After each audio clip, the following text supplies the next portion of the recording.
muy buenas, bienvenidas y bienvenidos. Esto es Makini para Color Visión y para TV Quisqueya en los Estados Unidos. Mi invitado de esta semana es un caballero de fina estampa del periodismo. Creador o director de múltiples proyectos periodísticos exitosos, todos, y pienso ahora en la legendaria revista Rumbo, en Última Hora, o en su hijo ya mayor, del cual ahora es presidente, el muy exitosísimo y de un gran liderazgo que se llama Diario Libre. Todo un placer personal y profesional recibir a don Aníbal de Castro. Bienvenido, Aníbal. Un placer. Gracias, gracias. ¿La familia bien? ¿Cómo está todo? Muy bien, muy bien. Uno tiene conciencia de Aníbal de Castro, siempre periodista. ¿Tú siempre fuiste una especie como de periodista sin remedio o hubo otras tentaciones en tu camino? Realmente mi primera vocación era sacerdotal. O sea, estuve en el seminario 4 años y bueno, hasta que en el último año tenía una inclinación hacia la literatura.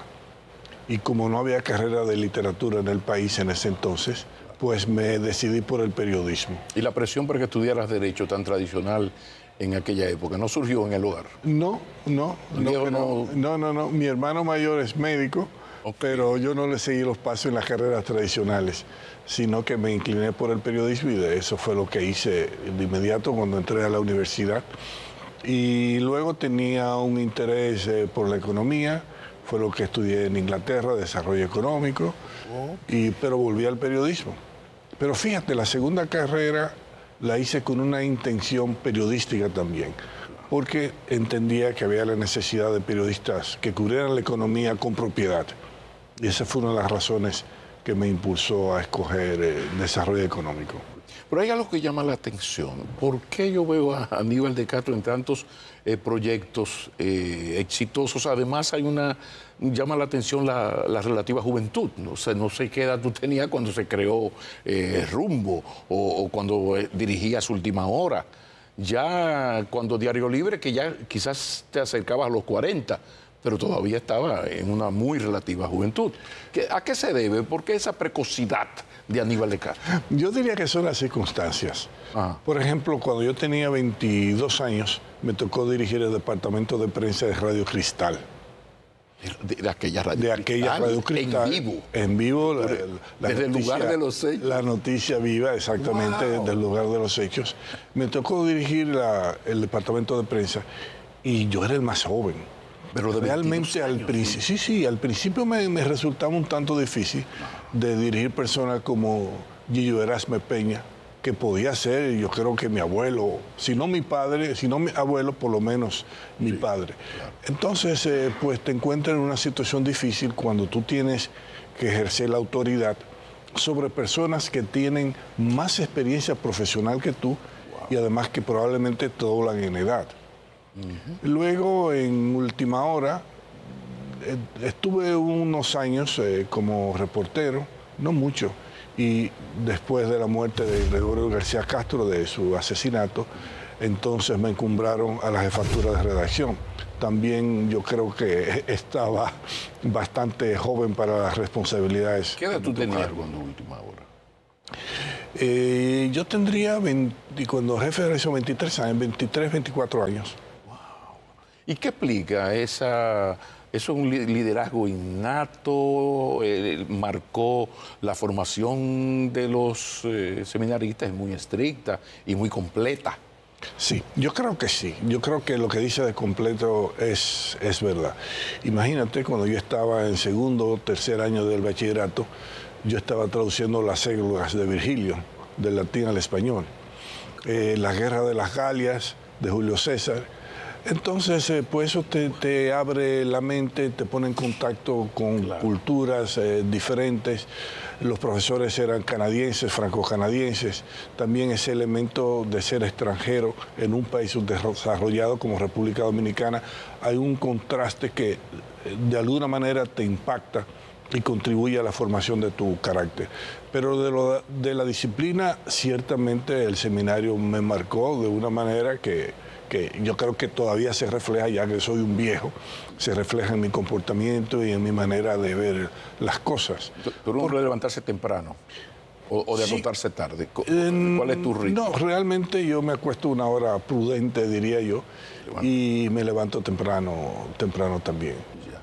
Hay un periódico modélico, surgió gratuito en una época que eso no se conocía, y de repente entonces uno como que medio lo ninguneaba, porque un periódico gratuito, uno suscrito a su Listín Diario, El Caribe, El Hoy, y de repente sale más chiquito, además, el pequeño. O sea, el alumbrar el Diario Libre, ¿de dónde salió la idea? Este modelo de periódico que fue una ruptura parecida a la del siglo en su momento. ¿De dónde? La historia del Diario Libre.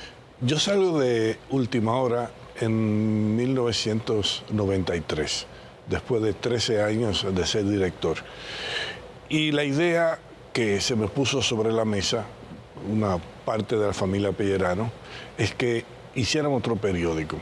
Yo le dije que no, que yo entendía que ya el mercado estaba suficientemente cubierto y de que se podía entender que otro periódico era como una inversión revanchista, porque habíamos perdido el control del Listín Diario y de Última Hora. Nos decidimos por la revista Rumbo, que fue la primera revista a todo color en el país, y creo que fue una buena experiencia periodística. Abrimos nuevos senderos para la expresión, difusión del pensamiento. La calidad de los reportajes y de los colaboradores. Sí. ¿Quién trabajó en eso de los colaboradores? Pues eran estrellas.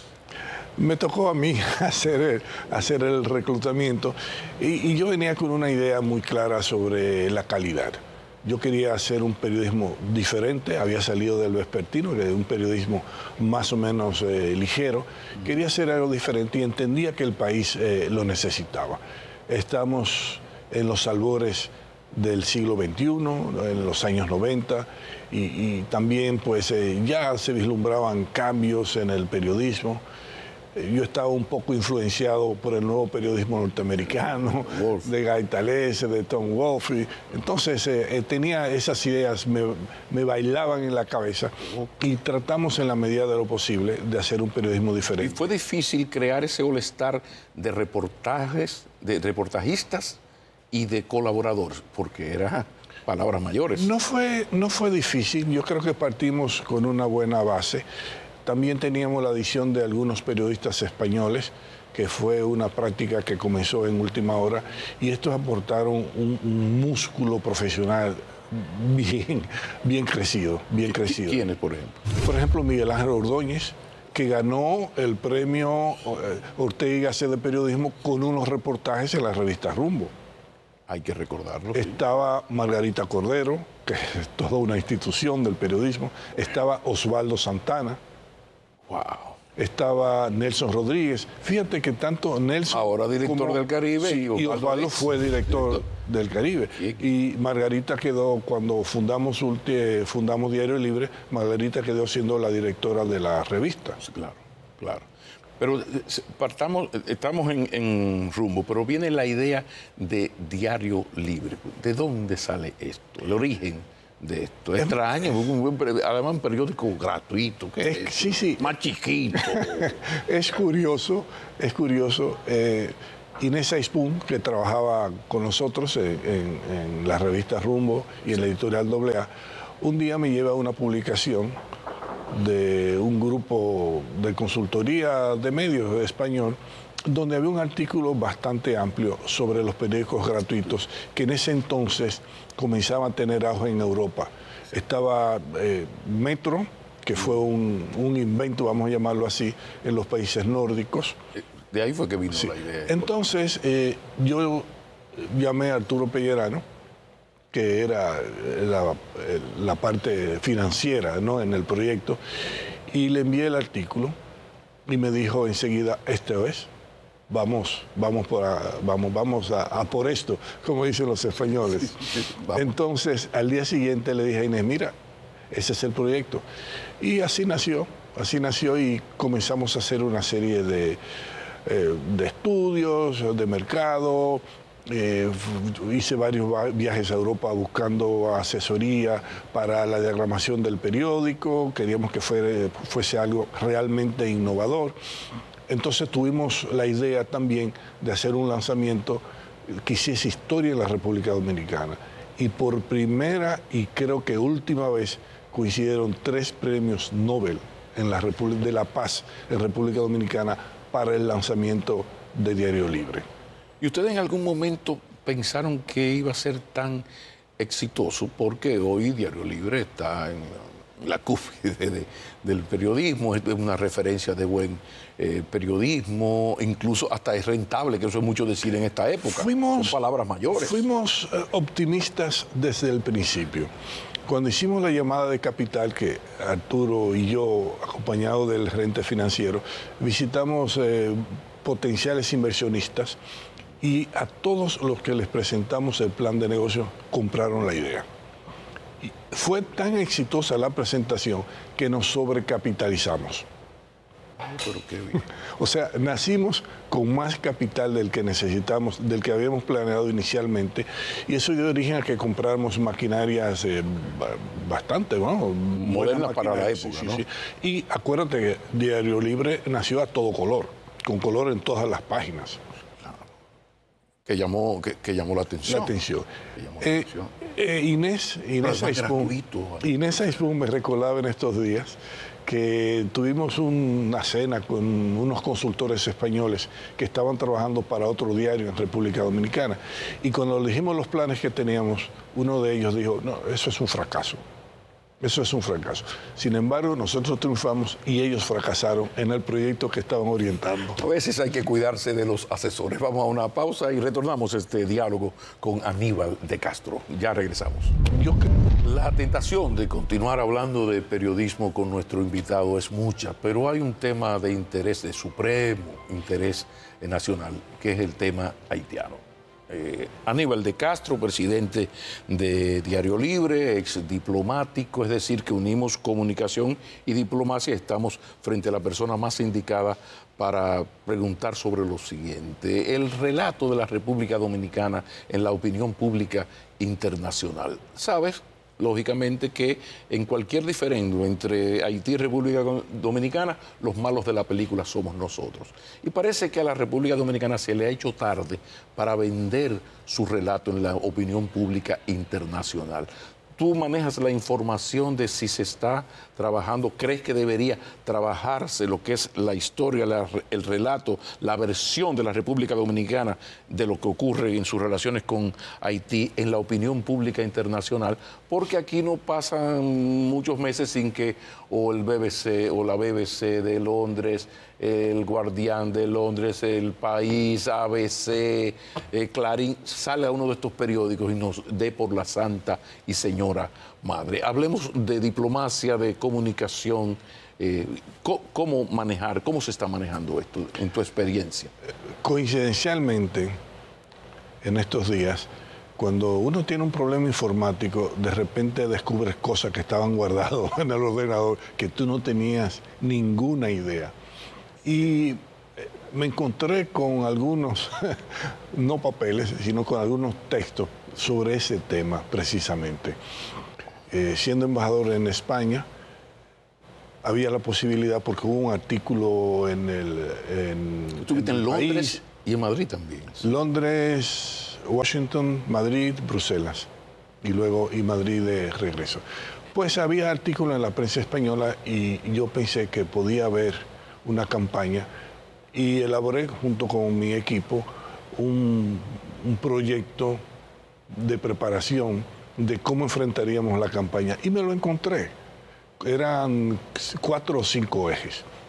Pero digo esto de pasada, yo creo que ciertamente la República Dominicana está obligada a presentar su propia narrativa sobre sus relaciones con Haití en el exterior. Porque la narración que se hace, las informaciones y opiniones que se manejan en el exterior sobre la relación entre los dos países están grandemente divorciadas de la realidad. No se nos hace justicia y siempre se colocan unos puntos de vista que no necesariamente están en sintonía con los hechos. Por ejemplo, en estos días salió un artículo en Miami Herald escrito por la periodista que cubre Haití, que es haitiana. También hubo otro artículo bastante detallado en el New York Times sobre las relaciones. Y en ambos, pero sobre todo en el de Miami Herald, que era un artículo muy detallado, bien escrito, se saca el tema de la matanza de 1937. ¿Es eso relevante para determinar el grado de justicia o el grado de importancia de las relaciones entre los dos países? Podríamos decir que a casi un siglo de aquel acontecimiento, ese es un hecho relevante, un hecho que influye en las relaciones entre los dos países. No, no lo es, yo no creo que lo sea. Primero porque se barajan cifras falsas. Lo que yo he aprendido de la historia es que la matanza se realizó con armas blancas.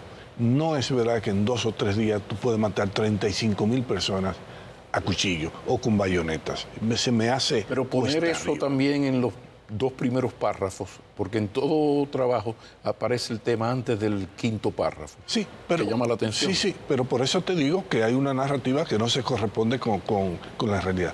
Pero se pasa por alto 2 hechos importantísimos.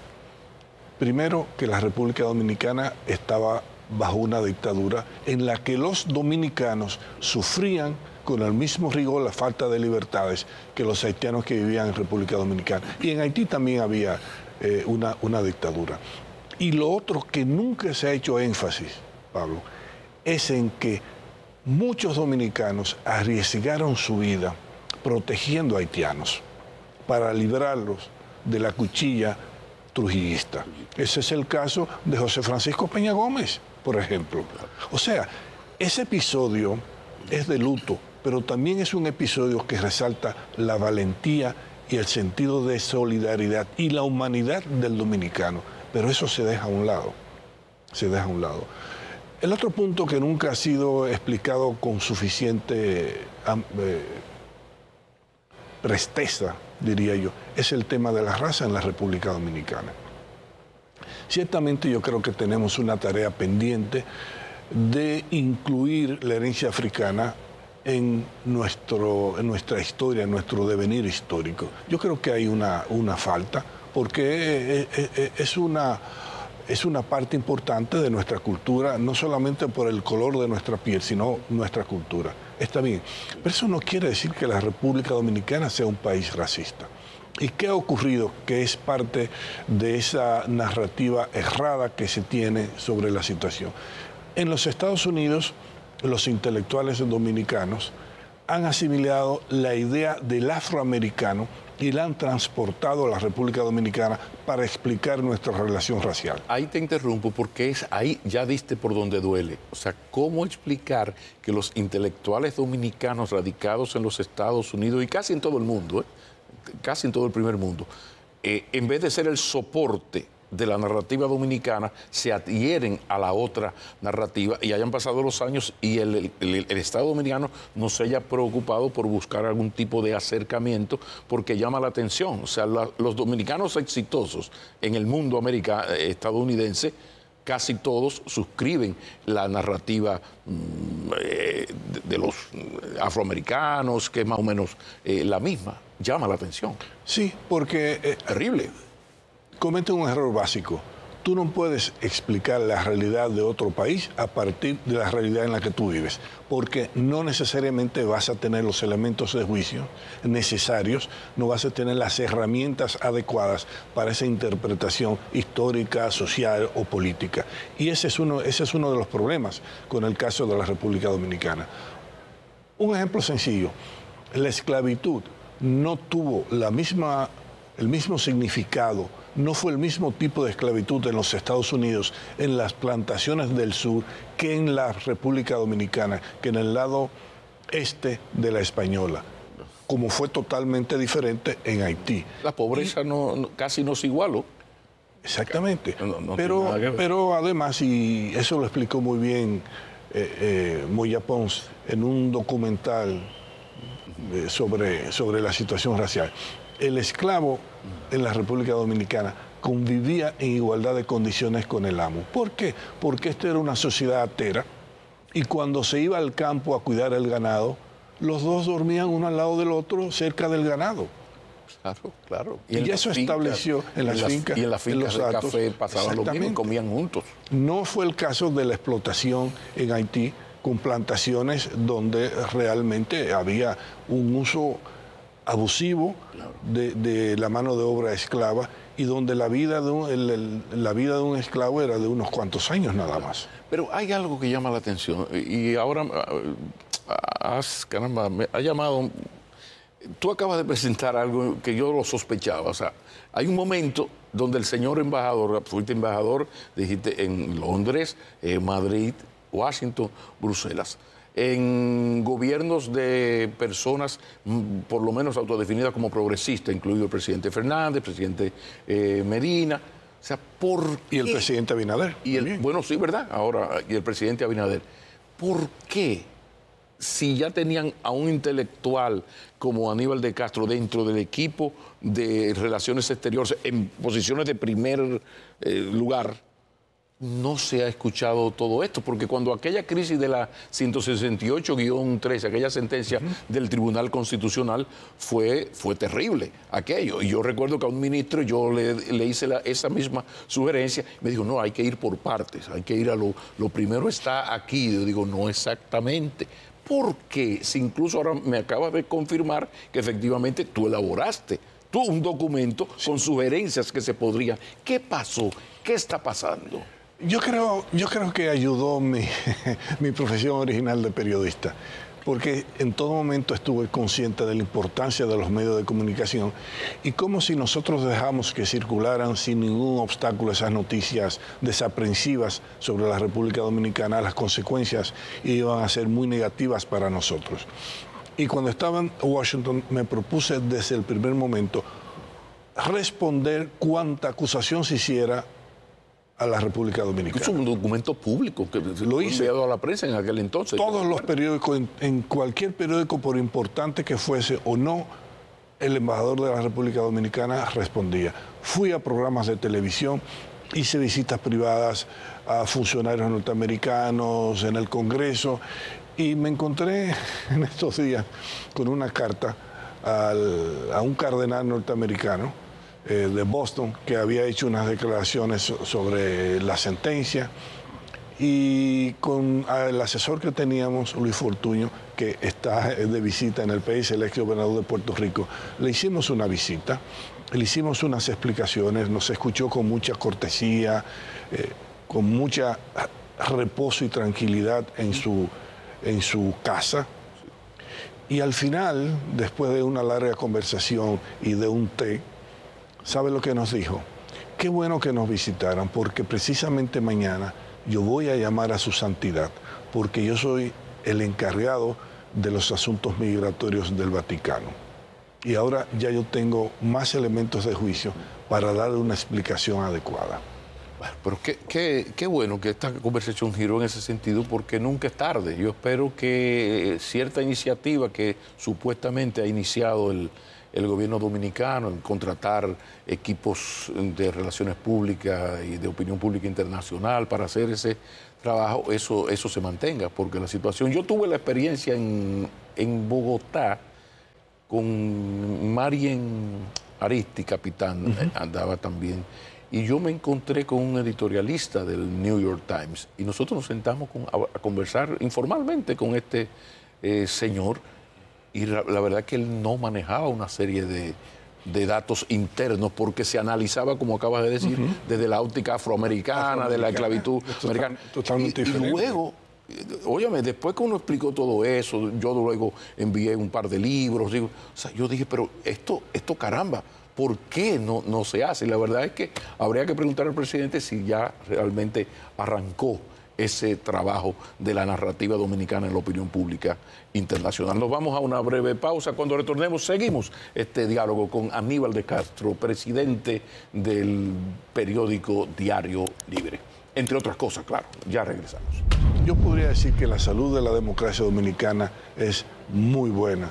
Sí. Y yo creo que no necesitaría ningún instrumento médico para determinarlo, a simple vista. Sí.